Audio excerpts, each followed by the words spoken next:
विद्यार्थी मित्रांनो, आज आपण कलम 7 मध्ये अधिकरणे हा भाग पाहणार आहोत. यामध्ये दिलेला आहे, कोणत्याही बाबी संबंधीच्या औद्योगिक विवादावर अभिनिर्णय देण्यासाठी अधिकरणे स्थापली जातात. सेकंड पॉईंट आहे, अधिकरण हे एकाच व्यक्तीने बनलेले असेल. एखादी व्यक्ती म्हणजे कोण, त्याची पात्रता आपण पाहू.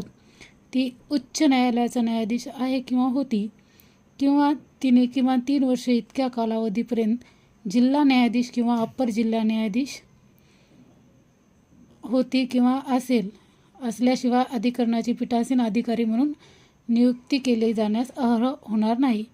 अधिकरणापुढे कार्यालयामध्ये त्याला सल्ला देण्यासाठी अग्रेसर म्हणून 2 व्यक्तीची नियुक्ती करू शकेल.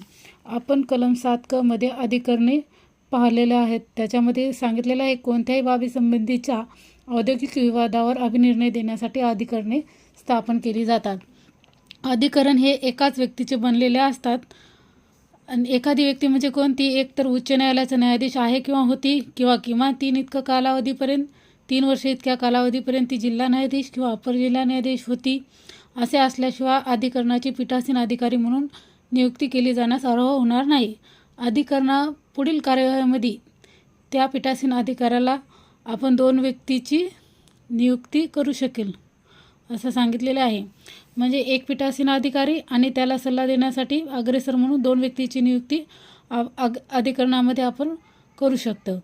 आता कलम 7 मध्ये राष्ट्रीय अधिकरणे सांगितलेले आहेत. ज्या औद्योगिक विवादामध्ये केंद्र शासनाच्या मते राष्ट्रीय महत्त्वाचे प्रश्न गुंतलेले असतात, अशा औद्योगिक विवादांच्या अभिनिर्णयासाठी केंद्र शासनाला राजकीय राज्यपत्रातील अधिसूचनेद्वारे 1 किंवा अधिक राष्ट्रीय औद्योगिक अधिकरणे गठीत करता येईल.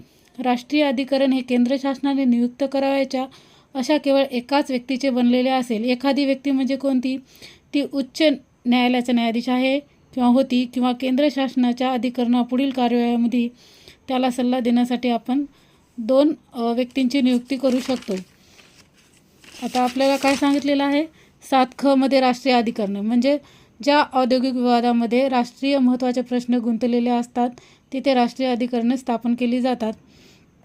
त्याच्यामध्ये एखादी व्यक्ती उच्च न्यायालयाचा न्यायाधीश असू शकते आणि त्याला सल्ला देण्यासाठी 2 व्यक्तीची निवड राष्ट्रीय अधिकरणामध्ये करू शकते. राष्ट्रीय अधिकरण हे केंद्र शासनाने नियुक्त करायच्या अशा केवळ एकाच व्यक्तीचे बनलेले असते. तर आपल्याला लक्षात येईल, अधिकरणामध्ये एक पीठासीन अधिकारी असतो अधिकरणामध्ये 7 मध्ये सुद्धा, आणि 7 मध्ये राष्ट्रीय अधिकरणामध्ये सुद्धा एक पीठासीन अधिकारी आणि 2 सदस्य असतात, जे की आपण सल्ला देण्यासाठी वापरतो.